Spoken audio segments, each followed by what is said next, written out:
മറുവശം എന്ന സിനിമ ഈ വരുന്ന ഫെബ്രുവരി 28 റിലീസ് ചെയ്യുകയാണ്.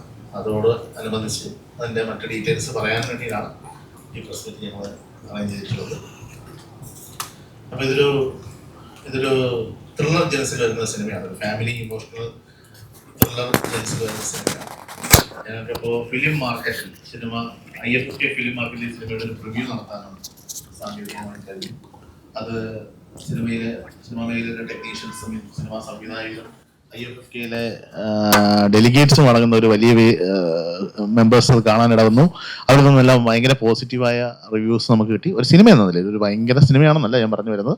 ഒരു ത്രില്ലർ, ഒരു കൊമേഴ്ഷ്യൽ പാക്കേജ് സിനിമ IFFK വേദിയിൽ കാണിക്കാൻ ഫിലിം മാർക്കറ്റ് പോലൊരു വേദി ഒരുങ്ങുന്നു എന്ന് പറയുന്നത് തന്നെ വലിയ കാര്യമാണ്. അപ്പോൾ അങ്ങനെ ഒരു വേദിയിൽ സിനിമ കാണിക്കാനിടവന്നത് മൂലം നമുക്ക് ഞങ്ങളുടെ ഡിസ്ട്രിബ്യൂട്ടേഴ്സായ സൻഹ പിക്ചേഴ്സ് ഈ സിനിമ എടുക്കാൻ താല്പര്യപ്പെട്ട് വരികയുണ്ടായി. അദ്ദേഹം ഇവിടെ ഉണ്ട്, സൻഹ പിക്ചേഴ്സ്. അവർ ആ സിനിമയോട് നമുക്ക് കൂടുതൽ മാർക്കറ്റ് ചെയ്യാനുള്ള സാധ്യതകളെ കുറിച്ച് പറഞ്ഞു. തമിഴിൽ നിന്നൊരു റീമേക്ക് അവകാശവുമായി ബന്ധപ്പെട്ട് ഒരു സിനിമ ഗ്രൂപ്പ് നമ്മളെ സമീപിച്ചിട്ടുണ്ട്. അപ്പോൾ അത്തരം കുറേ പോസിറ്റീവ് കാര്യങ്ങൾ film market, Kerala film academy സംഘടിപ്പിക്കുന്ന ഫിലിം മാർക്കറ്റിൽ ഈ സിനിമ പ്രദർശിപ്പിച്ചത് കൊണ്ടുണ്ടായി. നമുക്ക് അത് ഒരു സർക്കാർ സംവിധാനം എന്ന നിലയിൽ അങ്ങനെ പോസിറ്റീവായ കാര്യങ്ങൾ ഉണ്ടായതോടൊപ്പം തന്നെ സെൻസർ നിയമങ്ങളിൽ പെട്ട് നമ്മുടെ സിനിമ കുറച്ചൊന്ന് ട്രബിളിലാവുകയും ചെയ്തു. ഞങ്ങളുടെ സിനിമയ്ക്ക് ഇപ്പോൾ A സർട്ടിഫിക്കേഷനാണ് സിനിമയുടെ സർട്ടിഫിക്കേഷൻ. ഒരു കുടുംബചിത്രമായി ഞങ്ങൾ എടുത്ത സിനിമയാണ്. അപ്പോൾ അതിൻ്റെ കുറച്ച് ഫ്ലാഷ് ബാക്ക് രംഗങ്ങളിലുമൊക്കെ വരുന്ന ചില വയലൻസ് കണ്ടന്റുകളുടെ ബേസിലാണ് ഞങ്ങൾക്ക് സിനിമയ്ക്ക് A സർട്ടിഫിക്കേഷൻ ലഭിച്ചിട്ടുള്ളതിനേക്കാൾ ഉപരി ആ സിനിമയിൽ ഒരു പോലീസ് ഓഫീസർ ഉപയോഗിക്കുന്ന ഫൗൾ ലാംഗ്വേജ് ഉണ്ട്, ചില വയലൻസ് രംഗങ്ങളുണ്ട് എന്ന് മനസ്സിലാക്കി അത് ഏത് ഓഡിയൻസിനെയാണ് കൊടുക്കേണ്ടതെന്ന് വ്യക്തമായി കാഴ്ചപ്പെടും. അപ്പോഴും ഞാൻ പറയുന്നത് അതൊരു കുടുംബചിത്രമാണ്, അതിൻ്റെ ഒരു സ്ട്രക്ചറൽ ബാക്ക്ഗ്രൗണ്ട് എല്ലാം.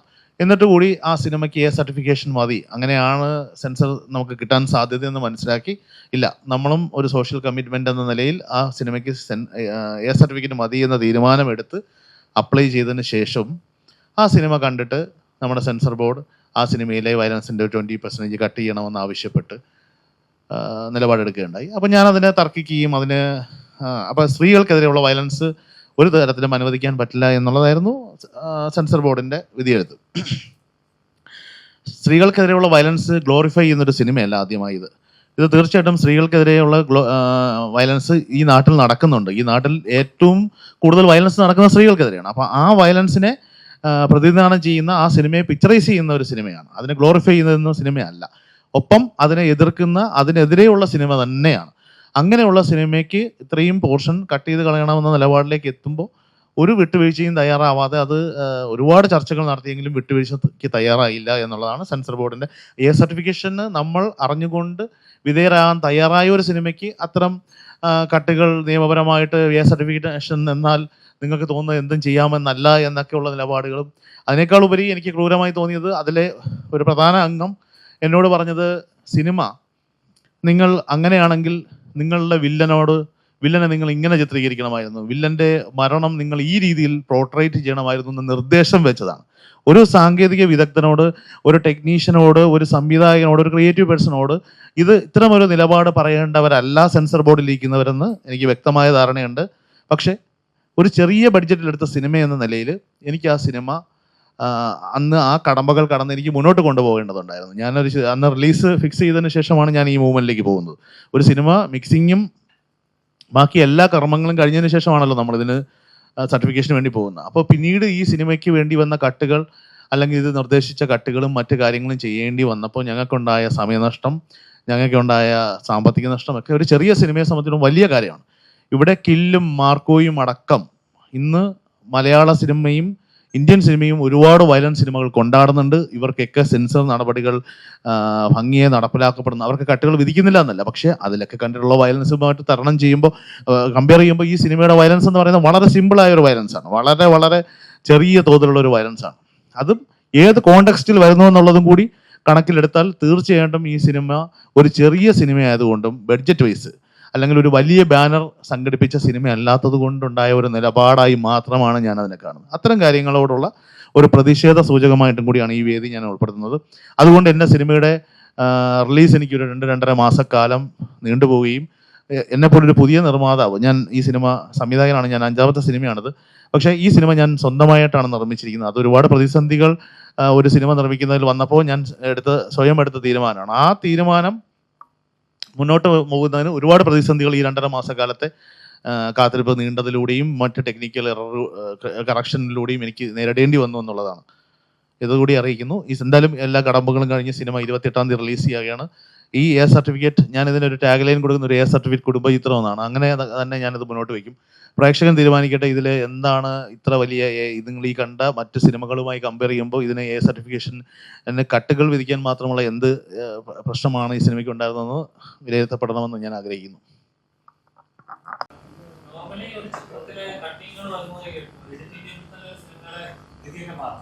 സെൻസർ ബോർഡിൽ കട്ടിങ് വന്ന് കഥയുടെ പോർഷൻ കുറെ പോർഷൻ കട്ടായെന്ന് പറയും.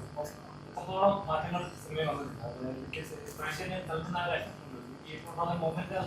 തീർച്ചയായിട്ടും എനിക്ക് പേഴ്സണലി എൻ്റെ ക്രിയേഷനെ അത് ബാധിച്ചിട്ടുണ്ട്.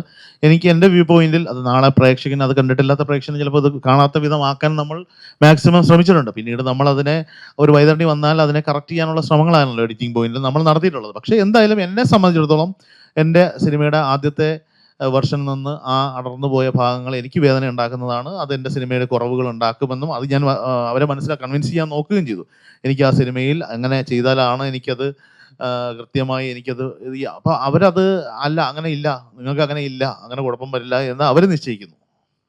അപ്പോൾ തീർച്ചയായിട്ടും അത് എന്നെ ബാധിക്കുമെന്നാണ് ഞാൻ വിചാരിക്കുന്നത്. പക്ഷേ അതിനെ കറക്റ്റ് ചെയ്യാനും റെക്ടിഫൈ ചെയ്യുന്ന രീതിയിൽ ഞങ്ങൾ എഡിറ്റുകൾ പ്ലാൻ ചെയ്ത് വെച്ചിട്ടുണ്ട്. പക്ഷേ ഒരുപക്ഷെ നിർണായകമായൊരു ഇത് ലോസ് ആയാലുള്ള അവസ്ഥ എന്താണ്? ഞങ്ങൾ അതിനുശേഷം സിനിമ ഇപ്പോൾ പ്രദർശിപ്പിക്കുകയും പ്രേക്ഷകർക്ക് ഫിലിം മാർക്കറ്റിൽ ഇഷ്ടപ്പെടുകയും ചെയ്തുകൊണ്ട് ഞങ്ങളത് സന്തുഷ്ടരാണ്. വേറെ പ്രശ്നങ്ങൾ വന്നിട്ടില്ല എന്ന് വിചാരിക്കുന്നു. ആരും അത്തരം പ്രശ്നങ്ങൾ ഉന്നയിച്ചിട്ടുമില്ല. പക്ഷേ അങ്ങനൊരു നിർണായകമായൊരു സ്റ്റേറ്റ്മെൻറ്റോ ഒരു നമ്മൾ മെൻഷൻ ചെയ്യപ്പെടേണ്ട ഒരു സാധനം അതിലൂടെ കട്ട് ചെയ്ത് പോയിട്ടുണ്ടെങ്കിൽ അങ്ങനെ ഉണ്ടാവാം.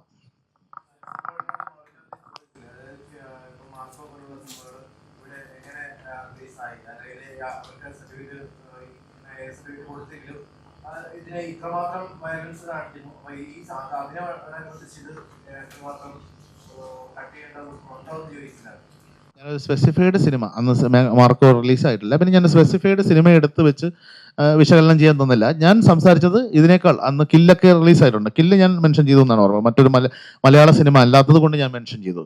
ഒരു മലയാള സിനിമയെ മെൻഷൻ ചെയ്ത് ഞാൻ സംസാരിക്കാനിട വന്നില്ല. പക്ഷെ ഞാൻ ഈ വിഷയമൊക്കെ സംസാരിച്ചു. അതിലുപരി നമ്മുടെ ഒരു ചെറിയ സിനിമയോട് കാണിക്കുന്ന നീതികേടായിട്ട് തന്നെ ഞാൻ പ്രസന്റ് ചെയ്തു. പക്ഷെ ഒരു തരത്തിലും അദ്ദേഹം വിട്ടുവീഴ്ചയ്ക്ക് തയ്യാറായില്ല. ഞാൻ പറഞ്ഞില്ലേ, ഈ മറുചോദ്യം ഉണ്ടായി എന്ന് പറയുന്നതാണ് എന്നെ ഏറ്റവും എനിക്ക് വിഷമം ഉണ്ടാക്കുന്ന ഘടകം. അതായത് അദ്ദേഹം ഒരു നിർദ്ദേശം പറയുകയുണ്ടായി അവിടെ ഇരുന്ന ഒരാൾ. അത് ഈ പറഞ്ഞത് ചിലപ്പോൾ അദ്ദേഹത്തിൻ്റെ ഒരു ഫ്ലോയിൽ എന്നോട് സംസാരിച്ച വഴിക്ക് വന്നതായിരിക്കാം. പക്ഷെ അങ്ങനെ നിർദ്ദേശം പറയാൻ അങ്ങനെ ഇരിക്കുന്ന ഒരാൾ അധികാരപ്പെട്ടിട്ടില്ല. ഞാൻ പറയുന്നത് ഒരു ക്രിയേഷന് നിങ്ങൾ ഇങ്ങനെ ചെയ്യണമായിരുന്നു, അങ്ങനെയായിരുന്നെങ്കിൽ.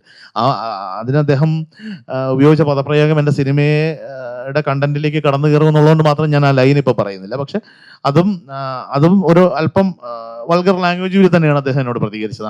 അങ്ങനെ ചെയ്യണമായിരുന്നു എന്ന് പറഞ്ഞത്. ഇതിൽ ആദ്യമായിട്ട് നമ്മൾ സെൻസർ ബോർഡിൽ പണ്ട് ഞാൻ എൻ്റെ കല്യാണിസം എൻ്റെ ആദ്യ സിനിമയും ഒക്കെ ദം എന്ന് പറഞ്ഞ 2ാമത്തെ സിനിമയൊക്കെ ചെയ്യുന്ന സമയത്ത് ഞാൻ കണ്ടിട്ടുള്ള സെൻസർ ബോർഡ് അംഗങ്ങളിൽ പലരും സിനിമയുമായി റിലേറ്റ് ചെയ്തിട്ടുള്ള സിനിമ സംബന്ധമായ ആൾക്കാരാണ് ഇരിക്കുന്നത് കണ്ടിട്ടുള്ളത്. ഇപ്പോൾ പലപ്പോഴും നമുക്ക് അത്രയും സുപരിചിതമല്ലാത്ത ഫേസുകളാണ് നമ്മൾ കാണുന്നത്. പലപ്പോഴും രാഷ്ട്രീയ കോണുകളിൽ നിന്നും ഒക്കെ ഈ കമ്മിറ്റിയിലേക്ക് ആൾക്കാർ എത്തപ്പെടുന്നു. അവർ സിനിമ വിലയിരുത്താൻ അല്ലെങ്കിൽ സിനിമയുടെ പ്രതിനിധികളായിട്ട് അല്ലാത്തവരും ഈ സെൻട്രൽ ബോർഡ് ഓഫ് ഫിലിം സർട്ടിഫിക്കേഷനിലുണ്ട് എന്നുള്ളതാണ്, ആ പാനലിലുണ്ട് എന്നുള്ളതാണ് ഞാൻ മനസ്സിലാക്കുന്നത്. അതുപോലും എനിക്കത് ഒരു കറക്റ്റായ കാര്യമായിട്ട് എനിക്ക് തോന്നുന്നില്ല. അല്ല, ഉറപ്പായിട്ടും സ്ത്രീകൾക്ക് അത് വയലൻസ് ആണ്. വയലൻസിൽ അത് സ്ത്രീകൾക്കെതിരെയുള്ള വയലൻസ് ഒരു തരത്തിലും അനുവദനീയമല്ല. അതിന് ഒരു സർട്ടിഫിക്കേഷൻ എന്ന് പറയുന്ന, അങ്ങനെയാണെങ്കിൽ സ്ത്രീകൾക്കുള്ള വയലൻസ് തന്നെയല്ലേ നമ്മൾ ഈ പറഞ്ഞ പല സിനിമകളും കണ്ടത്. ഞാൻ ഇപ്പോഴും പിന്നെ പേരുകൾ പറയുന്നില്ല. പക്ഷെ നമ്മൾ കണ്ടതെല്ലാം അത് തന്നെയല്ലേ. ഇവിടെ സിനിമ അത് ഗ്ലോറിഫൈ ചെയ്യുന്നില്ല. നിങ്ങൾക്ക് ആ കണ്ടന്റിൽ അതിനെതിരെ പ്രതികരിക്കുന്ന ഒരു സിനിമയാണ്. പക്ഷെ അതിനെതിരെ പ്രതികരിക്കണമെങ്കിൽ അങ്ങനെ ഒരു സംഭവം നടന്നതിന് നമ്മൾ ചിത്രീകരിക്കാതെ അതിനെതിരെ എങ്ങനെ പ്രതികരിക്കും? ഞാൻ ആ സിനിമ കണ്ടതാണ്.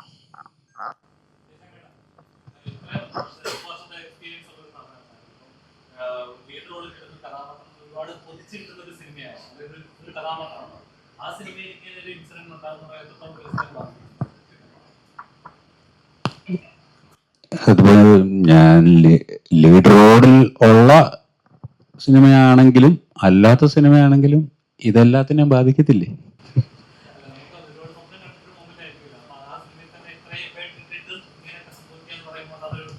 ഒരുപക്ഷെ പ്രേക്ഷകന് ചിലപ്പോൾ പ്രത്യക്ഷത്തിൽ മനസ്സിലാകണമെന്നില്ല, പക്ഷെ അതുണ്ടായിരുന്നെങ്കിൽ അത് വേറൊരു ലെവലിലായിരിക്കും പ്രേക്ഷകരിലെത്തുക. അതാണ് അതിന്റെ കാര്യം. ഞങ്ങളൊരു ടെക്നിക്കൽ പ്രിവ്യൂ നടത്തുകയും പിന്നീട് പ്രേക്ഷകർക്ക് മുന്നിൽ ഒരു പ്രിവ്യൂ നടത്തുകയും ചെയ്തതിന്റെ റീസൺ ഒരു പക്ഷേ ഇതായിരിക്കാം. അല്ലെങ്കിൽ ഇന്നത്തെ കാലത്ത് ഒരാൾ സിനിമ റിലീസിന് 1 മാസം മുമ്പെയാണ്, ഇപ്പൊ ഫിലിം മാർക്കറ്റ് 1-1.5 മാസം മുമ്പ്, അത്രയും വലിയൊരു കാലയളവ് മുമ്പ് നമ്മൾ ഒരു സിനിമ പ്രേക്ഷകന്റെ മുന്നിലേക്ക് വെച്ചു കൊടുക്കാൻ തയ്യാറാവില്ല. കാരണം എന്ന് വെച്ചാൽ ഒരു സിനിമയെക്കുറിച്ച് നെഗറ്റീവ് റിവ്യൂ വന്നാൽ തീർന്നു ആ സിനിമ. പിന്നെ ആ സിനിമ നമുക്ക് ഡിസ്ട്രിബ്യൂട്ട് ചെയ്യാനോ പ്രേക്ഷകരിലേക്ക് എത്തിക്കാനോ പറ്റാത്തൊരു സാഹചര്യമുണ്ട്. ഇവിടെ വലിയ സിനിമകൾ ഞാൻ മെൻഷൻ ചെയ്യുന്നില്ല, ലാലേട്ടനൊക്കെ വലിയ സിനിമകൾ ഇവിടെ ചെയ്തതിന് ശേഷം സിനിമാ സാങ്കേതികർക്ക് മുന്നിൽ പ്രിവ്യൂ വെച്ചപ്പോൾ അത് വർക്കാവില്ല എന്ന് പറഞ്ഞിട്ട് ഡിസ്ട്രിബ്യൂഷൻ മാറി പോവുകയൊക്കെ ചെയ്തിട്ടുള്ള ഘട്ടങ്ങൾ ഉണ്ടായിരുന്നുണ്ട് പണ്ടൊക്കെ. അപ്പൊ ആ കാലഘട്ടത്തിൽ നിന്ന് മാറി നമ്മൾ ഇന്ന് 1.5 മാസം മുമ്പ് ഒരു പ്രിവ്യൂ പ്രേക്ഷകന് മുന്നിലേക്ക് വെച്ചു കൊടുക്കാനുള്ള ധൈര്യം കാണിച്ചതും, ധൈര്യത്തിനപ്പുറം നമ്മളൊരു പരീക്ഷണ സ്വഭാവം കൂടി വെച്ചുകൊണ്ടായിരുന്നു അങ്ങനെ വെച്ചത്. പക്ഷെ ഇന്നിപ്പോ നമ്മൾ ഇവിടെ ഹാപ്പിയായിട്ട് ഇരിക്കുന്നതും ഈ സിനിമയ്ക്ക് ഡിസ്ട്രിബ്യൂഷൻ അടക്കം നമുക്ക് സെറ്റ് ആയതും ഒക്കെ ആ പ്രിവ്യൂ കൊണ്ടാണ്. അത് നമുക്ക് പോസിറ്റീവ് കാര്യമാണ്. സിനിമ എല്ലാവർക്കും ഇഷ്ടപ്പെട്ടു, സിനിമയ്ക്ക് കയ്യടികൾ കിട്ടി, സിനിമ മുന്നോട്ട് വെക്കാൻ പറ്റുന്ന ഒരു സാങ്കേതിക സാഹചര്യത്തിലേക്ക് നമ്മളെ കൊണ്ടെത്തിച്ചു എന്നുള്ളത് അത് നമുക്ക് കിട്ടിയ ഒരു എക്സ്ട്രാ ബോണസ് എന്ന് മാത്രം ചിന്തിച്ചാൽ മതി. അങ്ങനെ കരുതുന്നു. പക്ഷെ അതല്ലായിരുന്നുവെങ്കിൽ ആ സിനിമയ്ക്ക് നഷ്ടം ഉണ്ടായാൽ ഈ പറഞ്ഞ സാമ്പത്തികം മുടക്കി ഞാൻ തന്നെയാവും അതിന് ബുദ്ധിമുട്ട് അനുഭവിക്കേണ്ടി വരുന്നത്.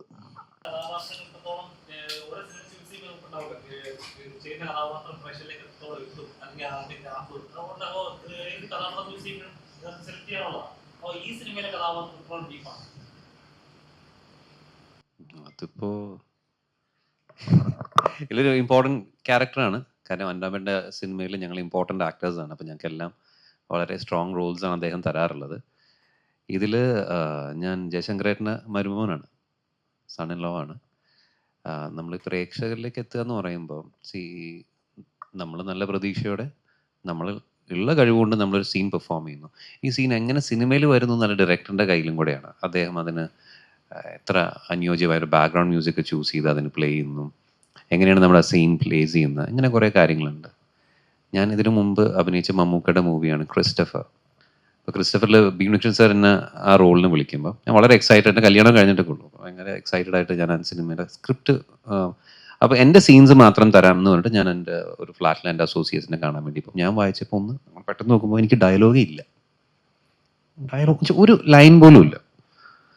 ഓക്കെ എന്ന് വെച്ചാൽ വേറെ സീൻ്റെ ഇടയിൽ മമ്മൂക്ക എന്നെ ഇങ്ങനെ ഡിഫൈൻ ചെയ്യുന്നത് ഒരു സെക്സ് മേനിയാക്ക് എന്നാണ്. പടച്ചോനെ, ഈ ക്യാരക്ടറാണ് ഞാൻ ഇനി ചെയ്യാൻ പോകുന്നത്. ഒന്നാമത് എങ്ങനെയുണ്ടാവുന്നതൊക്കെ ഭയങ്കര പേടിയായിരുന്നു. പക്ഷെ സിനിമ വന്നപ്പോൾ ആ സിനിമയുടെ മൊത്തത്തിൽ എൻ്റെ കുറേ സീൻസ് എടുത്തത് അജയ് വാസുദേവേട്ടനായിരുന്നു. അന്ന് ഉണ്ണി സാറിന് ത്രോട്ടിനൊരു പ്രോബ്ലം ഉണ്ട്. അജയ് വാസുദേവ് സാറാണ് കൂടുതൽ ആ സീൻസ് എടുത്തതും. അപ്പോൾ പിന്നെ ജസ്റ്റിൻ വർഗീസിൻ്റെ മ്യൂസിക്കും എല്ലാം കൊണ്ടും സിനിമയിൽ വന്നപ്പോൾ ഭയങ്കര ഇമ്പാക്റ്റ്. ഞാൻ പറഞ്ഞു വന്നത്, നമുക്ക് അതിനൊരു കറക്റ്റ് റീഡിങ് കിട്ടില്ല. നമ്മൾ ഡയറക്ടർ ഓക്കെ ആവുന്നവരെ നമ്മൾ അഭിനയിക്കുന്നു, പിന്നെ സിനിമ വരുമ്പോൾ സ്ക്രീനിൽ കാണാം. സ്ക്രീനിൽ അതെങ്ങനെ വരുന്നുള്ളത് അപ്പോഴേ അറിയുള്ളൂ.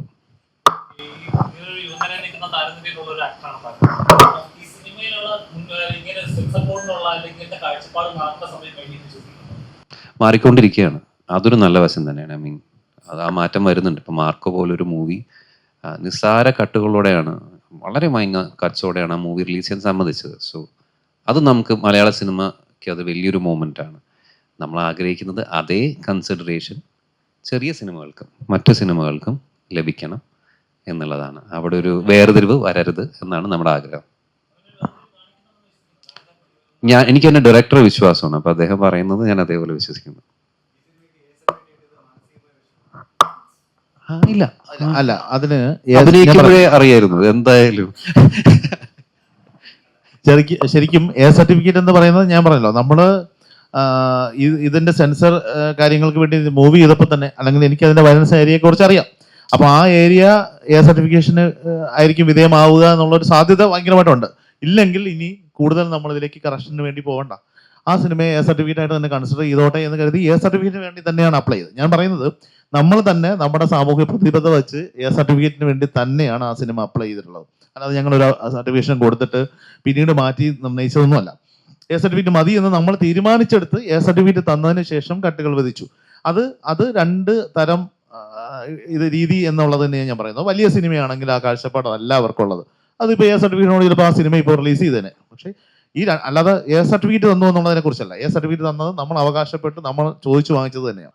അതിനെക്കുറിച്ച് കൂടുതൽ അറിയില്ല. എപ്പോഴും നമുക്ക് കാറ്റിലുള്ളതാണ് നമ്മൾ കേൾക്കുന്നത്. ഈ കാറ്റിൽ കേൾക്കുന്നതിൽ OTT സാറ്റലൈറ്റിന് പിന്നെ സെൻസർ ചെയ്യണം, അങ്ങനെയൊക്കെ ഒരുപാട് നിയമവശങ്ങളും കാര്യങ്ങളൊക്കെ പറയാറുണ്ട്. പക്ഷേ എനിക്കിതിൻ്റെ റിയാലിറ്റി അറിയില്ല. ഞാൻ ഇതൊരു മുമ്പ് എ സർട്ടിഫിക്കറ്റ് സിനിമ ചെയ്തിട്ടില്ല.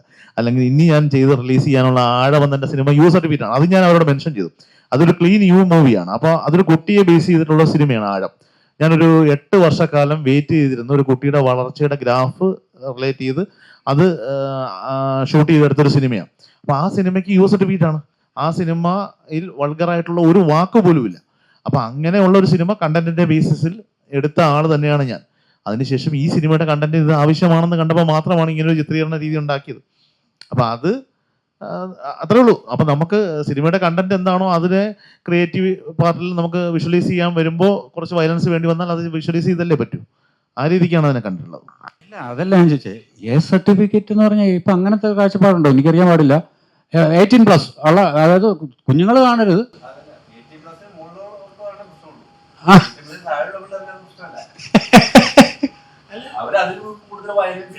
കാണുന്നുണ്ട്. അല്ല, ഇപ്പൊ എനിക്ക് അങ്ങനെ ഒരു ക്ലാസിഫിക്കേഷനകത്ത് എന്തെങ്കിലും പ്രത്യേക കുഴപ്പമുണ്ടെന്ന് എനിക്ക് തോന്നുന്നില്ല. പക്ഷെ നമ്മളിവിടെ പറഞ്ഞതല്ലല്ലോ. ഇവിടെ പറഞ്ഞത് ഇതിനകത്തെ പിന്നെ സീൻസ് കട്ട് പറഞ്ഞതിനകത്തുള്ള കാര്യമാണ് ഇവിടെ പറഞ്ഞത്. എ സർട്ടിഫിക്കറ്റ് എന്തോ മോശം സിനിമയാണെന്ന് എനിക്ക് ഒരിക്കലും ഫീൽ ചെയ്തിട്ടില്ല. അങ്ങനെയില്ല, എ സർട്ടിഫിക്കറ്റ് ഇപ്പോൾ മോശമാണെന്നില്ല. പിന്നെ ഈ ചാനലുകളുടെ ഇതിനെക്കുറിച്ച് നമ്മൾ അതിപ്പോൾ പലതരത്തിൽ പല കാര്യങ്ങളെക്കുറിച്ചും നമ്മൾക്ക് അറിയാൻ വയ്യാത്ത കാര്യങ്ങളും കാറ്റിൽ പറന്ന് നടക്കുക വേറൊരു രീതിക്കാണ്. അപ്പം ഒരു കാലത്ത് സാറ്റലൈറ്റ് എടുക്കാൻ നമ്മളൊരു 1.25 മണിക്കൂർ സിനിമയാണ് നമ്മുടെ സിനിമയുടെ ദൈർഘ്യം എന്ന് വെച്ചാൽ നമ്മുടെ ഇൻഡസ്ട്രിയിലെ തന്നെ ചില പ്രൊഡക്ഷൻ കൺട്രോളേഴ്സും ചില വിദഗ്ധരും നമ്മളോട് പറയും 1.25 മണിക്കൂറാണെങ്കിൽ സാറ്റലൈറ്റ് പോലും കേട്ടോ, സിനിമ 1.25 ആക്കരുത്. അത് അവര് എവിടെയോ 2.5 മണിക്കൂറിൽ അവരതിൽ പതിഞ്ഞു കിടക്കുകയാണ് അവരുടെ ഉള്ളിൽ. അതിന് മാറ്റം വരുത്താൻ പറ്റാത്തതിന് അവർ തന്നെ ഉണ്ടാക്കി വിട്ട ചട്ടവട്ടങ്ങളാണ് അതൊക്കെ. അങ്ങനെ തന്നെ ഞാൻ ഇതിനെക്കുറിച്ച് ചിന്തിക്കുന്നുള്ളൂ. ഈ ചട്ടവട്ടങ്ങൾ അവരുടെ അത്തരം ചില സങ്കുചിത മനസ്ഥിതി കൊണ്ടുണ്ടാവുന്നതാണ്. അല്ലാതെ ഒരു ബിസിനസ്സിനെ ബാധിക്കുമെന്ന് ഞാൻ ഇപ്പോഴും വിചാരിക്കുന്നില്ല, അറിയില്ല. അതെ, ഇന്റർനാഷണൽ ഫിലിം ഫെസ്റ്റിവലുകൾക്ക് പോയപ്പോഴാണ് നമ്മളും ഇതിനെ ഈ നീളം കുറവൊരു നല്ല ലക്ഷണമായി കണ്ടു തുടങ്ങിയത്.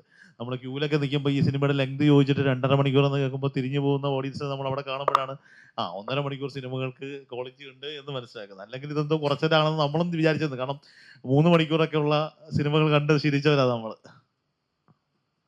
അടുത്തതായി കലാശേട്ടൻ.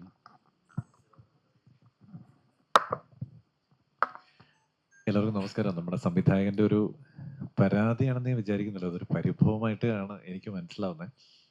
അദ്ദേഹം ആ പരിഭവം പറഞ്ഞതാണ്. ബേസിക്കലി എനിക്ക് തോന്നുന്നു അദ്ദേഹത്തിന് കൂടുതൽ ഹേർട്ടായിട്ടുള്ള ഒരു വിഷയം സെൻസർ ബോർഡ് എന്നതിനെക്കാട്ടിൽ ചിലപ്പോൾ നമുക്കിനി കട്ട് പറയാനുള്ള എല്ലാ റൈറ്റ്സും അവർക്കുണ്ട്. പക്ഷെ ഒരു സീൻ ഇന്ന പോലെ ആക്കിയാൽ നന്നായിരിക്കും എന്ന സജഷൻ പറഞ്ഞത് ഒരു ക്രിയേറ്റീവ് പോയിന്റിൽ അദ്ദേഹം ഹേർട്ടാണെന്നാണ് എൻ്റെ സംവിധായകൻ എന്ന നിലയിലും എൻ്റെ സുഹൃത്ത് എന്ന നിലയിലും എനിക്ക് മനസ്സിലാവുന്നത്. അപ്പോൾ അത് എന്തോ അങ്ങനെ സംഭവിച്ചു പോയതാണ്. പക്ഷെ ഞാൻ നമ്മൾ IFFKയിൽ കാണിച്ചത് ഇപ്പോൾ കട്ട് ചെയ്തതിന് ശേഷമുള്ളതല്ലേ അല്ലേ? അപ്പം ഞാൻ IFFKയിലാണ് നമ്മുടെ സിനിമ മറുവശം കണ്ടത്. ഫിലിം മാർക്കറ്റിൽ IFFKയിൽ വെച്ചിട്ടാണ് ഞാൻ സിനിമ കണ്ടത്. എനിക്ക് സിനിമ സന്തോഷമായിട്ടാണ് ഞാൻ കണ്ടത്. അവിടെ കണ്ട ഓഡിയൻസിനൊപ്പം ഇരുന്നിട്ടാണ് ഞാൻ സിനിമ കണ്ടത്. എനിക്ക് തോന്നുന്നു അത് കുഴപ്പമില്ല. നിനക്ക് ഇനിയും സിനിമകൾ ചെയ്യാമല്ലോ. ഇതിനും മേലെയുള്ള പരിപാടികളായിട്ട് നമുക്ക് മുമ്പോട്ടേക്ക് പോകാം. It's okay.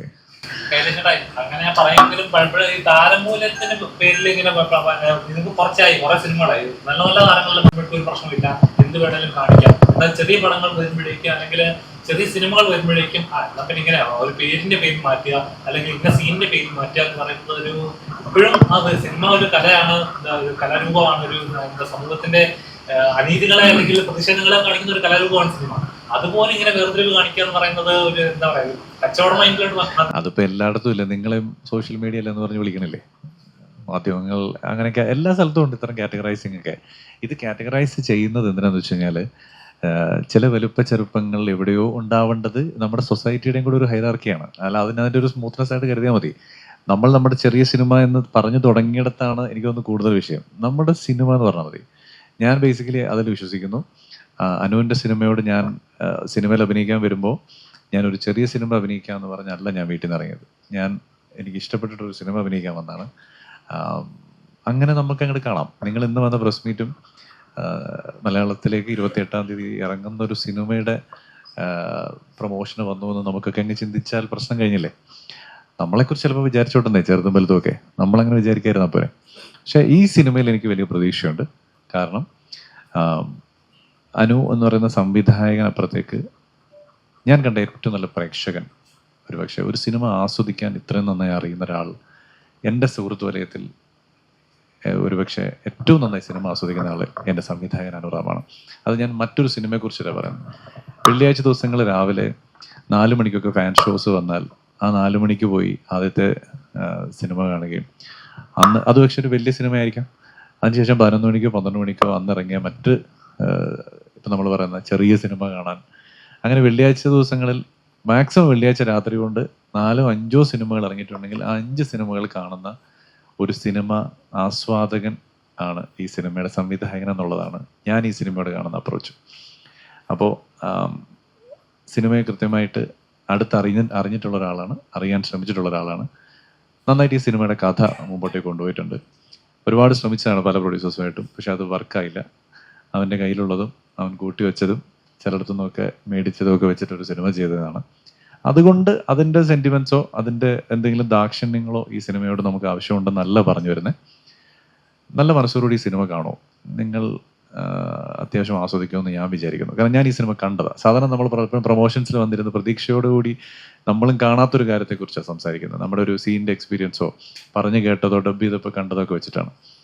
ഈ സിനിമ ഒരു മാന്യമായ സിനിമയാണ്. അപ്പോൾ നമുക്ക് അങ്ങനെ പോസിറ്റീവായിട്ട് നോക്കാം. സിനിമകൾ എപ്പോഴും മലയാളികൾക്ക് ഒരു ഹരമാണ്. തിയേറ്ററിൽ ഒരു വെള്ളിയാഴ്ച തിയേറ്ററിൽ നിന്നിട്ട് സിനിമ കാണാനും പോകാനും ആർപ്പ് കുടിക്കാനും മലയാളികളൊന്നും പഠിച്ചിട്ടുള്ളതാണ്. പക്ഷെ സിനിമ അങ്ങനെ ഒരു ലോകം മലയാളികൾ ക്രിയേറ്റ് ചെയ്തിട്ടും ജൂൺ 1 തൊട്ട് പണിമുടക്കെന്ന് പറഞ്ഞിട്ട് പ്രൊഡ്യൂസർ ഒരു കലാകാരന്റെ മൂല്യം നിശ്ചയിക്കുന്ന ആ കലാകാരനാണ്. അപ്പം അതിനോട് എന്താണ് പ്രത്യേകം പറയാനുള്ളത്? അങ്ങനെ കലാകാരന്റെ മൂല്യം കലാകാരൻ മാത്രം നിശ്ചയിക്കുന്ന ഒരു സാഹചര്യത്തിലല്ല നമ്മളുള്ളതെന്ന് ഞാൻ വിചാരിക്കുന്നത്. അങ്ങനെയാണെങ്കിൽ കലാകാരനെ നിങ്ങൾ ഇറങ്ങുന്ന ദിവസം റേറ്റ് ചെയ്യില്ലല്ലോ. അങ്ങനെ റേറ്റ് ചെയ്യപ്പെടുന്നില്ലേ? അയാൾ ഇന്നതിൽ നന്നായി, ഇന്നതിൽ മോശമായി, ഇന്നതിൽ ഗംഭീരമാക്കി എന്ന് പറയുന്ന ആ റേറ്റിംഗെ ബേസ് ചെയ്താണ് അയാൾ അടുത്ത പ്രൊജക്റ്റുമായി ബന്ധപ്പെട്ടിട്ടുള്ള അയാളുടെ എല്ലാ സംസാരങ്ങളും, അയാളുടെ എല്ലാ മറ്റുള്ള സാഹചര്യങ്ങളും. തീർച്ചയായിട്ടും റേറ്റ് ചെയ്യപ്പെടുന്നുണ്ട് ഏത് കാര്യവും. അങ്ങനെ റേറ്റ് ചെയ്യപ്പെടുന്നിടത്ത് അയാളുടെ പോയിന്റിൽ ഡിമാൻഡ് ചെയ്യും. തീർച്ചയായിട്ടും നമുക്ക് ബുദ്ധിമുട്ടാണ് ജൂൺ 1-ാം തീയതി മുതൽ സമരമാണ് എന്ന് പറയുന്നത്. കാരണം ഇങ്ങനൊരു മേഖല ഉണ്ടെങ്കിൽ മാത്രം ജീവിച്ചു പോകുന്ന ഒരു 10,000-ഓളം ഫാമിലി കേരളത്തിലുണ്ട്. അതെവിടെ ഉണ്ടാവേണ്ടത്, അത് ഇല്ലെങ്കിൽ ചിലപ്പം കേരളം മുമ്പോട്ട് പോകുമായിരിക്കും. പക്ഷെ ഞാൻ കുറച്ചുകൂടെ അതിനെ എക്കണോമിക്കലി കാണുന്നത്, ഇപ്പം തിരുവനന്തപുരത്ത് ഒരു ഷൂട്ടിംഗ് നടക്കുന്നെങ്കിൽ തിരുവനന്തപുരത്തുള്ള ഏതെങ്കിലുമൊക്കെ ഒരു ഹോട്ടലുകൾ 1 മാസത്തേക്ക് നമ്മൾ എടുക്കുന്നുണ്ട്. അവിടേക്ക് ആ ഫണ്ട് റോൾ ചെയ്യപ്പെടുന്നുണ്ട്. അത്യാവശ്യം അവിടുത്തെ പെട്രോൾ പമ്പുകളിൽ നമ്മൾ പമ്പിൽ ഡീസൽ അടിക്കുന്നുണ്ട്, അവിടുത്തെ വെജിറ്റബിൾസുകൾ മേടിക്കുന്നുണ്ട്. അവിടുത്തെ എല്ലാ ഇപ്പം ക്യാമറ ലെൻസും കുറച്ച് കോസ്റ്റ്യൂംസും മാത്രമാണ് നമുക്ക് കൊണ്ടുപോകാൻ പറ്റുക. ബാക്കിയെല്ലാം നമ്മൾ ആ സ്ഥലത്ത് നിന്നാണ് നമ്മൾ ഇൻവെസ്റ്റ് ചെയ്യുന്നത്. ഇത് കേരളത്തിൻ്റെ പല ഭാഗത്ത് 150ഓളം സിനിമകളൊക്കെ വരെ നമ്മൾ കഴിഞ്ഞ വർഷങ്ങളൊക്കെ വന്നിട്ടുണ്ടെന്നാണ് പറയപ്പെടുന്നത്. അപ്പോൾ ഈ 150ഓളം സിനിമകളുടെ ഒരു 60 to അല്ലെങ്കിൽ ഒരു 50 to 60% എക്കണോമിക്സ് എന്ന് പറയുന്നത് കേരളത്തിൽ ഇൻവെസ്റ്റ് ചെയ്യപ്പെട്ടിട്ടുണ്ട്. അല്ലാതെ ഇത് താരങ്ങൾ മാത്രം മേടിച്ചുകൊണ്ട് വീട്ടിൽ പോയി എന്നൊക്കെ പറയുന്നുണ്ട് ഒരു സൈഡിലും. ഇത് ബേസിക്കലി നിങ്ങൾ ഈ ഇറങ്ങി വരുന്ന ആഡംബരക്കാരൻ്റെ വിഷ്വൽ കാണിക്കുന്നതുകൊണ്ടും കൂടി സംഭവിക്കുന്നതാണ് കുറച്ച് എന്നൊരു പേഴ്സണൽ റിക്വസ്റ്റ് എനിക്കുണ്ട്. കാരണം ആഡംബരക്കാരിൽ വരുന്ന ഒരു 10 പേരെ നിങ്ങൾക്ക് കാണാൻ കഴിയുള്ളൂ. അമ്മ എന്ന് പറഞ്ഞ സംഘടനയിൽ 500 മേലെ ആൾക്കാരുണ്ട്. ഇതിൽ നിങ്ങൾക്കൊരു 15 കാറിൽ കൂടുതൽ കാണിക്കാൻ പറ്റില്ല എന്നുള്ളൊരു യാഥാർത്ഥ്യം കൂടിയുണ്ട്. അപ്പം യൂബറിൽ വന്നിറങ്ങുന്നവരെ നിങ്ങൾ ശ്രദ്ധിക്കാത്തതാണ്. പക്ഷെ അവരും കലാകാരന്മാരാണ്, അവരും സിനിമയ്ക്ക് വേണ്ടി നിൽക്കുന്നവരാണെന്നുള്ളൊരു ബഹുമാനം നമ്മൾ കൊടുക്കുക എന്നുള്ളതേ ഉള്ളൂ. സിനിമ ഉണ്ടാവട്ടെ. കാരണം നമുക്ക് എളുപ്പമാണ് ഇൻഡസ്ട്രിയിൽ നമുക്ക് സമരം വെച്ചോളൂ, അല്ലെങ്കിൽ അത് ശരിയായാൽ ഇത് ശരിയാവുള്ളൂ. അങ്ങനെ ശരിയായാൽ കുഴപ്പമില്ലാത്ത ഒരു 15-20 പേരേ ഉള്ളൂ. ബാക്കി എല്ലാവരും കുഴപ്പത്തിലേക്ക് തന്നെ പോവാം. അപ്പോൾ സിനിമ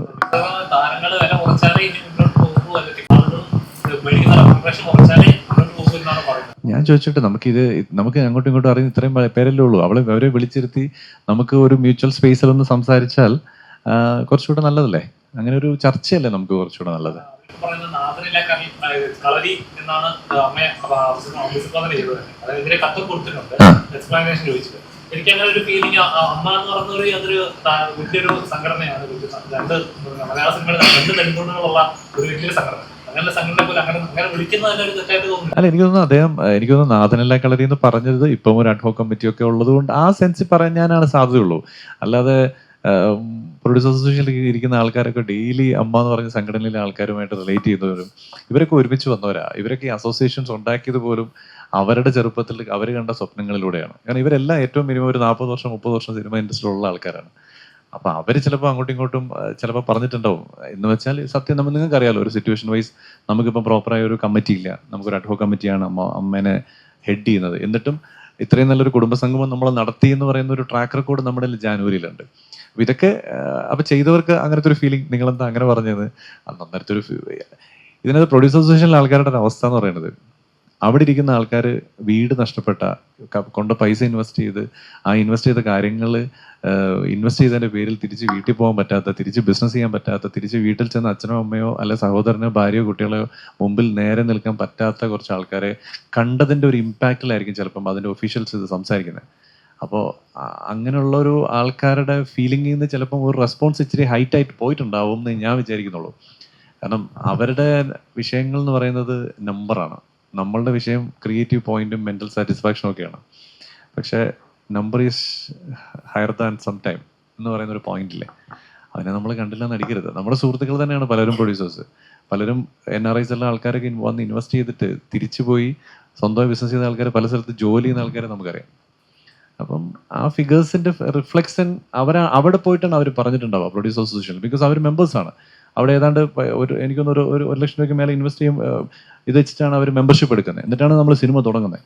അപ്പൊ അവരോട് പോയി പറയാണ് ഞങ്ങൾക്ക് ഇങ്ങനെയൊക്കെ പറ്റിപ്പോയി എന്ന് പറയുമ്പോൾ നമ്മുടെ ചേട്ടന്മാരല്ലേ, അവർ ചിലപ്പോൾ ഒന്ന് ചൂടായിട്ടുണ്ടാവുന്നേ. നമുക്ക് അങ്ങനെയൊക്കെ കണ്ടേ പോരെന്നേ. എന്തോരം അങ്ങോട്ടും ഇങ്ങോട്ടും പറഞ്ഞിരിക്കണം എല്ലാവരും. വീണ്ടും ഇതൊക്കെ തന്നെ സംഭവിക്കണില്ലേ? നമ്മൾ അങ്ങോട്ടും ഇങ്ങോട്ടും വഴക്കുണ്ടാക്കിയിട്ടും ഒരു കൊറോണ ഒക്കെ വന്നപ്പോൾ അത്യാവശ്യം കൂടുന്നില്ലേ? അങ്ങനെ കണ്ടാൽ മതി. സിനിമ മുമ്പോട്ട് പോയേ പറ്റുള്ളൂ. കാരണം കലാപരമായ പ്രവർത്തനങ്ങളില്ലാത്ത ഒരു സാമൂഹിക വ്യവസ്ഥ മുമ്പോട്ട് പോയിട്ടില്ല, ഒരു ആർട്ട് ഫോം ഇല്ലാതെ. അപ്പോൾ നമ്മളിതിനെ അങ്ങനെ ടു കൊമേഴ്ഷ്യൽ ആക്കുന്നതാണ് ഒരു പരിധിവരെ പ്രശ്നം എന്നാണ് എൻ്റെ പേഴ്സണൽ അഭിപ്രായം. അല്ല, ഒരു കാര്യം എന്ന് പറഞ്ഞാൽ ഇപ്പോൾ ഒരു സിനിമയുടെ പേരിലാണ് ഇപ്പോൾ വിവാദം ഉണ്ടായത്. ഒരു ചിത്രത്തിന് വേണ്ടി 20 കോടി രൂപ കോസ്റ്റായി. അത് ശരിക്കും ആർട്ടിസ്റ്റ് കോസ്റ്റ് ആണോ? താരങ്ങളുടെ പ്രതിഫലത്തിന്റെ കാര്യം കൊണ്ടാണോ ആ പടത്തിന് 20 കോടി ആയെന്ന് എനിക്കറിയാൻ പാടില്ല കേട്ടോ. താരത്തിന്റെ പ്രതിഫലമാണോ?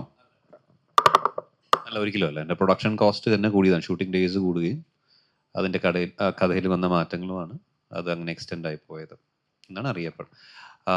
സെൻസർ ബോർഡിൻ്റെ ഒരു കാര്യം എന്നോട് അന്വേഷണം പറഞ്ഞത്, ഇപ്പോൾ സെൻസർ ബോർഡിന് കട്ട്സ് നിർദ്ദേശിക്കാനുള്ള അധികാരം അവർക്കുണ്ട്.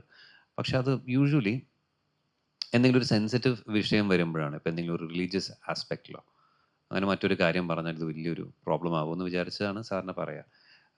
ഇങ്ങനെ ഒരു ഞങ്ങൾ അഭിനയിച്ചത് കൊണ്ട് നമുക്ക് ഏകദേശം അറിയില്ല എത്രത്തോളം വയലൻസ് ഉണ്ടെന്ന്. അങ്ങനെ ഒരു അൺടോളറബിൾ ടേംസ് ഓഫ് വയലൻസ് ഇതിലില്ല. എങ്കിലും ആ കട്ട് പറഞ്ഞതിൻ്റെ വിഷമമാണ് ഞങ്ങൾക്കുള്ളത്. അത് ശരിയാണോ എന്നുള്ളതാണ് ഞങ്ങളുടെ ഒരു ചോദ്യം. കൂടാതെ കുറച്ച് കട്ട്സ് നിർദ്ദേശിക്കുമ്പോൾ പ്രോബ്ലം എന്താണെന്നറിയാമല്ലോ. ടെക്നിക്കലി നമ്മൾ ഇപ്പം എൻ്റെ വേണ്ട ഡീറ്റെയിൽ ആയിട്ട് പറയും, എനിക്ക് അത്ര അറിയില്ല. അതിനൊരു എക്സ്ട്രാ കോസ്റ്റ് വരുന്നുണ്ട്. സോ അത് നമ്മൾ വല്ലാതെ ഫിനാൻഷ്യലി അത് നമുക്കൊരു ബേർഡനാണ്. കോസ്റ്റും ടൈം നമ്മൾ എടുക്കുന്നുണ്ട്. നമ്മൾ റിലീസ് നിശ്ചയിച്ചിട്ടാണ് പലപ്പോഴും സെൻസർ എന്ന് പറയുന്ന ഒരു അതിൻ്റെ ലാസ്റ്റ് ഘട്ടമായിട്ടാണ് നമ്മൾ പോകുന്നത്. അപ്പോൾ അതിനെ എല്ലാം ബാധിച്ചു. പിന്നെയും നമുക്ക് ഇപ്പോൾ പ്രത്യേകിച്ചും ഇത്രയും ഓരോ ആഴ്ചയും 4-5 സിനിമകൾ വരുന്ന ഒരു സമയത്ത് പിന്നീട് വരുമ്പോൾ നോക്കുമ്പോൾ വലിയ സിനിമകളാണ് വരുന്നത്. ഓരോ കാരണങ്ങൾ കൊണ്ട് നീണ്ട് ഒരു 3 മാസം പോവുക എന്നൊക്കെ പറയുന്നത് മറ്റു തരത്തിൽ സാമ്പത്തിക ബുദ്ധിമുട്ടുകളും ഒക്കെ ഉണ്ടാക്കിയിട്ടുണ്ട്. പിന്നെ ആക്ടേഴ്സിൻ്റെ പ്രതിഫലം കുറിച്ച് പറയുമ്പോൾ ഈ സിനിമയിൽ എൻ്റെ ആക്ടേഴ്സായ കൈലാഷും പ്രശാന്ത് അലക്സാണ്ടറും ജയശങ്കറും ഷെയ്ൻ സിദ്ദിഖും എല്ലാവരും അഖിലും എല്ലാവരും പ്രതിഫലം വളരെ ഒരു പേരിന് വേണ്ടി ഒരു സ്നേഹ സമ്മാനം മാത്രം വാങ്ങി അഭിനയിച്ചിട്ടുള്ളവരാണ്. ആരും പ്രതിഫലത്തിന് വേണ്ടി കടുംപിടുത്തം പിടിച്ചവരല്ല. ഒരു സിനിമ കണ്ടന്റ് അവർക്ക് ഇഷ്ടപ്പെട്ടപ്പോൾ അതിൻ്റെ കൂടെ നിൽക്കുകയായിരുന്നു, സൗഹൃദത്തിൻ്റെ പേരിൽ കൂടെ നിൽക്കുകയായിരുന്നു. അപ്പം അങ്ങനെയും കാര്യങ്ങൾ നടക്കുന്നുണ്ട് സിനിമയിൽ. എവിടെയെങ്കിലും ഈ പുതിയ പ്രൊഡ്യൂസേഴ്സ്, ഇപ്പം ഞാനൊരു പ്രൊഡ്യൂസർ കൂടി ആയ ഈ സാഹചര്യത്തിൽ പറയുകയാണെങ്കിൽ പുതിയ പ്രൊഡ്യൂസേഴ്സ് എവിടെന്നെങ്കിലും കാറ്റിൽ വന്ന് ഒരു നടനെ വേണമെന്ന് തോന്നുമ്പോൾ അയാൾ പറയുന്ന എത്രയാണോ ഇരട്ടി പ്രതിഫലം പോലും കൊടുത്ത് അയാളെ കൈവശപ്പെടുത്താൻ ശ്രമിക്കുന്ന രീതി കൂടി കൊണ്ടായിരിക്കാം ചിലപ്പോൾ ഇങ്ങനെ ഉണ്ടാവുന്നത്. അതിപ്പോൾ സുരേഷ് കുമാർ സാറിനെയൊക്കെ പോലെ എക്സ്പീരിയൻസ് ആയിട്ടുള്ള ആൾക്കാരുടെ സിനിമ എടുക്കുമ്പോൾ അവരതിന് നിർണ്ണയിക്കുന്ന പ്രൈസ് ഈ നടന് ഇത്ര രൂപ കൊടുത്താൽ മതി ഇയാളുടെ മാർക്കറ്റ് പ്രൈസ് എന്ന് തീരുമാനിക്കുകയും അതിന് വിരുദ്ധമായി അപ്പുറത്ത് മറ്റൊരു പുതിയ പ്രൊഡ്യൂസർ വന്ന് അയാളെ തന്നെ ചിലപ്പോൾ 6 ദിവസങ്ങളിൽ വേറൊരു വലിയ തുകയ്ക്ക് ഇത് ചെയ്യുന്ന രീതിക്കൊക്കെ കൊണ്ടായിരിക്കാം അതങ്ങനെ പറയാനിടയാന്ന് ഞാൻ വിചാരിക്കുന്നു. അല്ലെങ്കിൽ പിന്നെ നമ്മൾ ഈ ലേഡീസിനെ ഉപദ്രവിക്കുന്നു എന്ന് അവിടെ ഇത് ശരിക്കും ഞങ്ങൾ ഈ ചിത്രത്തിൽ ആരെ ഉപദ്രവിച്ചിട്ടില്ല എന്ന് എഴുതി കാണിച്ചാൽ മതി. ആനിമൽസിനെ ഉപദ്രവിക്കുന്നില്ല, അതുപോലെ എഴുതി കാണിക്കണം. അത് എഴുതി കാണിച്ചിട്ടുമുണ്ട്. ഞങ്ങൾ ഉപദ്രവിച്ച 2 സ്ത്രീകളാണ് ഇവിടെ ഇരിക്കുന്നത്. ഇവരെ നമ്മൾ ശരിക്കും ഉപദ്രവിച്ചിട്ടില്ല. ട്വിങ്കിളും അതിഥി മോഹനുമാണ് ഞങ്ങളുടെ കഥാപാത്രങ്ങളെ നന്നായി ചെയ്തിട്ടുള്ളവർ. ശരിക്കും നമ്മളൊരു യൂഷ്വൽ ഹീറോയിൻസ് ആസ്പെക്റ്റിലല്ല ഇവരെ തിരഞ്ഞെടുത്തിട്ടുള്ളത് പോലും. അപ്പോൾ ചിലരൊക്കെ ചോദിച്ചിട്ടുണ്ട് ഹീറോയിൻ ഇവരാണോ ഹീറോയിൻ എന്ന് വെച്ചാൽ അങ്ങനെ ഒരു യൂഷ്വൽ ഹീറോയിൻ ആസ്പെക്റ്റ് അല്ല, അങ്ങനത്തെ ഒരു സങ്കല്പത്തിലല്ല ഞങ്ങൾ ഇവരെ തിരഞ്ഞെടുത്തത് പോലും. അവർ ആ പെർഫോമൻസ് അവർ മികച്ച രീതിയിൽ ചെയ്തിട്ടുണ്ട്. അതിനുവേണ്ടി ഒരുപാട് ഹാർഡ് വർക്ക്. ട്വിങ്കിളിൻ്റെയൊക്കെ ക്യാരക്ടറിന് അങ്ങനത്തെ ഒരു ഷെയ്ഡ് ഉണ്ട്. ട്വിങ്കിള് അതിനുവേണ്ടി ഒരുപാട് എന്താ പറയുന്ന നമ്മുടെ കൂടെ നിന്നിട്ടുണ്ട്. കാരണം ഈ വലിയ ക്രൂ മെമ്പേഴ്സ് ഒന്നും ഇല്ലാത്തൊരു സിനിമയിൽ ചില ഇത്തരം കാര്യങ്ങൾ ചിത്രീകരിക്കാനൊക്കെ വലിയ ബുദ്ധിമുട്ടുണ്ടാവും. അപ്പോൾ അങ്ങനെയുള്ള കാര്യങ്ങളിൽ ഒരു ആർട്ടിസ്റ്റിന്റെ സഹകരണം ഭയങ്കര ഇമ്പോർട്ടൻ്റ് ആണ്. അങ്ങനെയൊക്കെ അവരൊക്കെ ഒരുപാട് സഹകരിച്ചിട്ടുണ്ട്. പിന്നെ ഈ ഇതിനെല്ലാം വിഷയത്തിന് കാരണക്കാരനായ ആളിവിടെ ഇരിപ്പുണ്ട്, അഖിൽ പ്രഭാകരൻ. ഞാൻ അയാളോട് പറഞ്ഞതാണ് ഒരു പരിവേഗത്തിലൊക്കെ കിട്ടി ചവിട്ടാൻ, പക്ഷെ അയാളത് ചെയ്തിട്ടില്ല. അയാളത് ക്രൂവലായിട്ട് തന്നെ ചെയ്ത് കളഞ്ഞു. പിന്നെ ഹിസാൻ നമ്മുടെ കൂടെ അഭിനയിച്ച ആർട്ടിസ്റ്റാണ്, അദ്ദേഹവും നന്നായി ചെയ്തിട്ടുണ്ട്. അങ്ങനെ എല്ലാ ആർട്ടിസ്റ്റുകളും ഞങ്ങളോട് സഹകരിച്ചതിന്റെ പുറത്ത് ആ സിനിമ നമുക്ക് വളരെ കുറച്ച് ദിവസങ്ങൾ കൊണ്ട് ചെയ്തെടുക്കാൻ കഴിയും. പിന്നീട് നമുക്ക് അതിനുശേഷം വന്ന ട്രബിൾ ഒന്ന് നീണ്ടുപോയതിന്റെ ഒരു വിഷമം, ഒരുപക്ഷെ നമുക്കിത് നാഷണൽ കമ്മിറ്റിയിലൊക്കെ പോയി ഈ സിനിമ വീണ്ടും പ്രദർശിപ്പിച്ച് വീണ്ടും ക്യാഷ് ചിലവാക്കി ഈ അപ്രൂവലൊക്കെ നേടിയെടുത്തിട്ട് വരാമായിരുന്നു. പക്ഷെ അത് എത്രത്തോളം ആ സാങ്കേതികതയിലേക്ക് പോകാനുള്ള അവസ്ഥ ഞങ്ങൾക്ക് ഉണ്ടായിരുന്നില്ല എന്നുള്ളതാണ് റിയാലിറ്റി. അപ്പൊ ആ അവസ്ഥ കൊണ്ട് ഇത് നമുക്ക് ഒന്ന് ഒതുക്കി വെക്കേണ്ടി വന്നു. അപ്പോൾ നമ്മൾ ഈ സമയത്തോ എപ്പോഴായാലും ഇതൊന്ന് പറയപ്പെടേണ്ടതാണെന്നുള്ളത് കൊണ്ടൊന്ന് പറയുന്നത് മാത്രം. 2 നീതി എന്ന് പറയുന്ന കാര്യം നടപ്പിലായിട്ടുള്ളതായി സംശയിക്കുന്നതിന്റെ പേരിലും എന്നോട് ഇത്തരം ഒരു ക്രിയേറ്റീവ് പാർട്ടിൽ നിർദ്ദേശം കൊടുത്തതിന്റെ പേരിലും മാത്രം പറയുന്നതാണ്. ഇതൊരു വലിയ പരാതിയായിട്ടോ നാളെ ഇത് ഇങ്ങനെയൊക്കെ സംഭവിക്കും, ഇവിടെ കൊടിയ പാവങ്ങൾ നടക്കുന്നതെന്നല്ല. പക്ഷെ 2 നീതി നടപ്പിലായി എന്ന് തോന്നിയത് കൊണ്ടും അതിനുശേഷമാണ് ഈ പറഞ്ഞ പ്രസ്തുത ചിത്രമൊക്കെ റിലീസായതും അതിന്റെ വയലൻസിന്റെ ഏരിയയെ ഇത്രയധികം കൊണ്ടാടപ്പെടുകയും അത് പ്രേക്ഷകർ സ്വീകരിക്കുകയും ഒക്കെ ചെയ്തപ്പോൾ നമുക്ക് എന്തിനായിരുന്നു ഈ നീതി എന്ന് തോന്നിയത്. അതിനുശേഷമായത് കൊണ്ട് കൂടിയാണ് കേട്ടോ അത് ഇപ്പൊ പറയുന്നത്. അതിനുശേഷമാണ് എന്റെ പടത്തിന്റെ സെൻസറൊക്കെ കഴിഞ്ഞതിന് ശേഷമാണ് ആ സിനിമ ഞാൻ കാണാൻ ഇടവരുന്നത്, ആ സിനിമ റിലീസായത്. അപ്പോൾ കിൽ അതിന് മുമ്പ് ഉണ്ടായിരുന്നു തോന്നുന്നു. പക്ഷെ അതുകൊണ്ടും കൂടിയാണ് ഇപ്പൊ ഇത് പറയുന്നത്.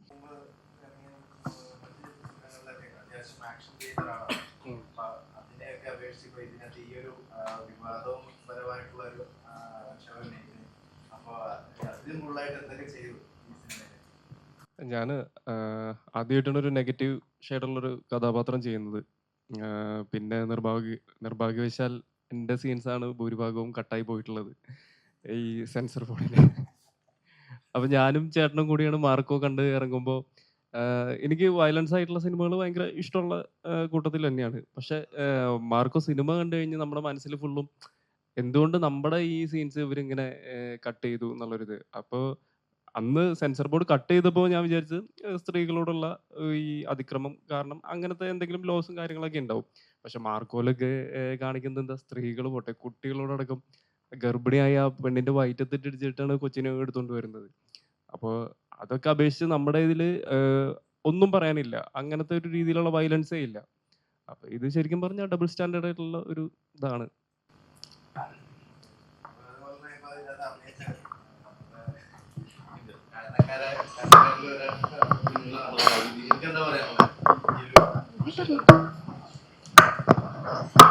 ഇല്ല, ഇതിൽ ഒരു ഡയറക്ടർ ഒരു പടം എടുക്കുന്ന സമയത്ത് പുള്ളിക്ക് കുറേ കാഴ്ചപ്പാടുകളുണ്ടാവും. ഈ ആളെ കഥ എങ്ങനെയായിരുന്നു, പ്രേക്ഷകരിലേക്ക് അത് എങ്ങനെ എത്തണം, ഔട്ട്പുട്ട് എങ്ങനെ ആവണം എന്നൊക്കെയല്ല. അപ്പം അതിന് ഒരു കോംപ്രമൈസാണ് ഇപ്പം അഡ്രാം സാറ് ചെയ്യേണ്ടി വന്നിട്ടുള്ളത്. അതിലിപ്പം ബാക്കിയുള്ള ഞങ്ങൾ ഉൾപ്പെടെ ആക്ടേഴ്സും പിന്നെ ഉണ്ടായിട്ടുള്ള സമയനഷ്ടങ്ങളൊക്കെ ഉണ്ട്. അപ്പോൾ ഞങ്ങൾക്ക് ഇട്ട എഫേർട്ടിൻ്റെ ഒരു ഫുള്ളായിട്ട് അതവിടെ കാണിക്കാൻ പറ്റുന്നില്ലല്ലോ എന്നുള്ളതും, പിന്നെ സാറിൻ്റെ ആ ഒരു വിഷമം ഞങ്ങൾക്ക് എല്ലാവർക്കും ഒരു വിഷമമാണ്. എന്നുവെച്ചാൽ ഞങ്ങളെല്ലാവരും അതിലൊരു എഫേർട്ട് ഇട്ടിട്ടുണ്ടായിരുന്നു. അഖിലിന് ഇപ്പോൾ ഒരുപാട് സീന് കട്ടായിട്ടുണ്ടെന്നൊക്കെ പറയുമ്പോൾ അത്രത്തോളം അവൻ്റെ ക്രൂവൽ ഫേസ് കാണിക്കാൻ പറ്റാതായിപ്പോയി. ചിലപ്പോൾ അവന് ഒരു വില്ലൻ ഇമേജിൻ്റെ അത്രയും പീക്ക് ആയിരിക്കും ചിലപ്പം കട്ടായിട്ടുണ്ടാവുക.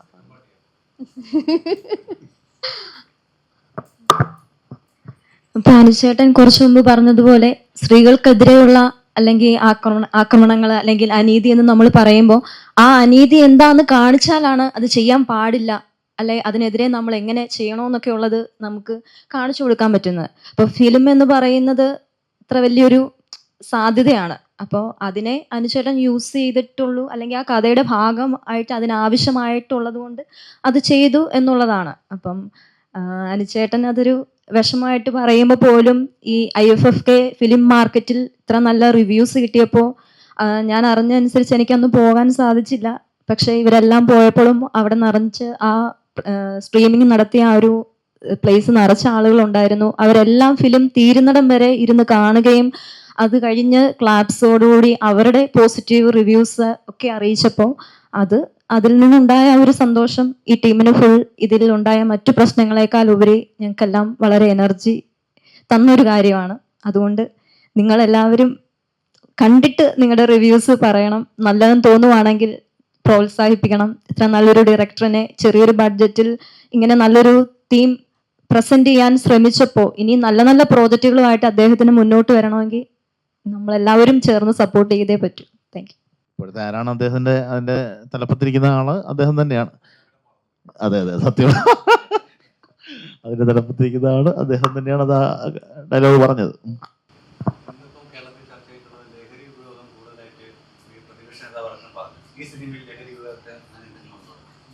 ലഹരി ഉപയോഗിക്കുന്നുണ്ട്, വില്ലൻ ഉപയോഗിക്കുന്നതായി കാണിക്കുന്നുമുണ്ട്. പക്ഷെ അത് ഗ്ലോറിഫൈ ചെയ്യുന്നില്ല. അതിന്റെ ആഫ്റ്റർ എഫക്റ്റ് ആയിട്ടായിരിക്കാം നമ്മുടെ ക്രൈം ഉണ്ടാവുന്നതും ഒക്കെ. അപ്പൊ അത്തരത്തിൽ ഗ്ലോറിഫൈ ചെയ്യാത്ത സിനിമ തന്നെയാണ്. അല്ലെങ്കിൽ അങ്ങനെ ചെയ്യുന്ന ഒരാൾ അതിന്റെ ഒരു പാപം അർഹിക്കുന്നു എന്നുള്ള തരത്തിലുള്ള സിനിമ തന്നെയാണ്. ഇറങ്ങും കുറച്ച് ദിവസങ്ങൾ. ഞങ്ങൾ ആദ്യം ഈ ഇത്തരം കാര്യങ്ങൾ ഉള്ളത് കൊണ്ട് അത് എങ്ങനെ ചെയ്യണമെന്നുള്ള തീരുമാനത്തിലും കൂടെ ഒന്ന് നീണ്ടുപോയതാണ്. ഇപ്പോൾ വിത്തിൻ 5 days അത് ഇറങ്ങുമെന്നാണ് ഞാൻ വിശ്വസിക്കുന്നത്. ഫെബ്രുവരി 28. നിങ്ങൾ മഹത്തായ ഒരു സിനിമയൊന്നും പ്രതീക്ഷിക്കരുത് ഇതൊക്കെ പറഞ്ഞിട്ട്. പക്ഷെ ഒരു ചെറിയ സിനിമയാണ്. നമ്മളെല്ലാം കൂടി ചേർന്ന് ശ്രമിച്ച് അതൊരു കണ്ടന്റ് പറയുന്ന സിനിമയാണ്. അത് കണ്ടന്റ് അത്യാവശ്യം നന്നായി പറഞ്ഞു വന്നു എന്ന് ബോധ്യപ്പെടുന്ന രീതിക്ക് പ്രേക്ഷകർ പറയുകയും ചെയ്തപ്പോൾ ആ കോൺഫിഡൻസും ഒക്കെ ഉണ്ട്. അപ്പൊ ഇങ്ങനെ ഒരു ഇത് നഷ്ടം സംഭവിച്ചതായി ഫീൽ ചെയ്തുകൊണ്ട് അതൊന്ന് പ്രസന്റ് ചെയ്തു എന്ന് മാത്രമേ ഉള്ളൂ.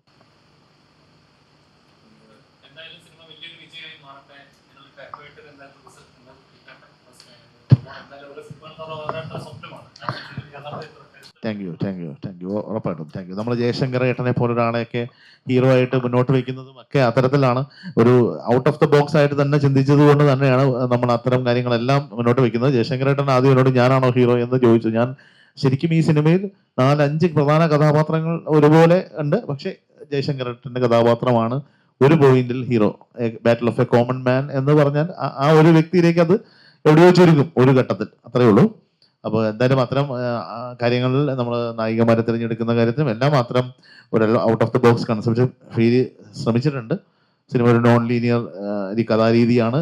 സിനിമ അവസാനം വരെ കാത്തിരുന്നാൽ തന്നെയാണ് അതിന്റെ സസ്പെൻസുകൾ എന്താണെന്നുള്ളത് വ്യക്തമാവുള്ളൂ. അപ്പോൾ അത്തരത്തിലൊരു ട്രീറ്റ്മെന്റും ഒക്കെ ശ്രമിച്ചിട്ടുണ്ട്. ബാക്കിയുള്ളത് സിനിമ തിയേറ്ററിൽ പ്രേക്ഷകന് ഇഷ്ടപ്പെടുവാണെങ്കിൽ സന്തോഷമില്ലെങ്കിൽ അടുത്ത ശ്രമവുമായി ഉടൻ വരും.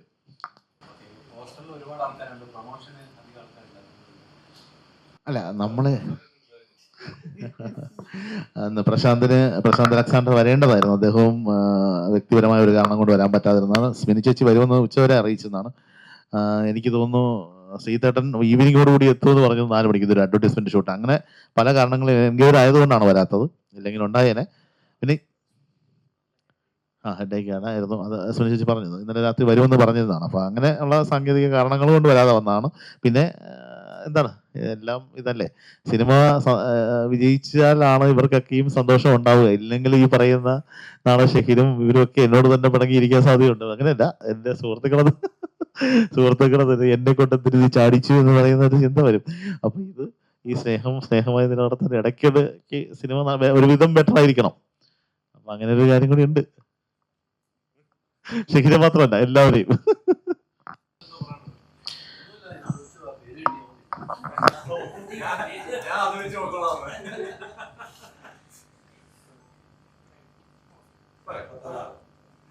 Okay, thank you.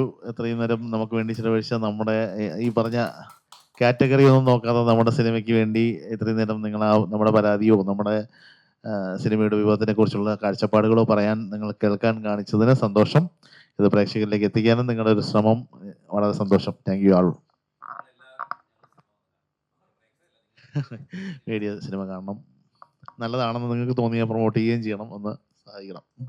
Ultra modern kitchen devices. ഒരു കിച്ചണിൽ വേണ്ട എല്ലാ ലേറ്റസ്റ്റ് ബ്രാൻഡുകളും ഇവിടെയുണ്ട്. ലോകോത്തര ബ്രാൻഡുകൾ, original products, wide range. MyG future.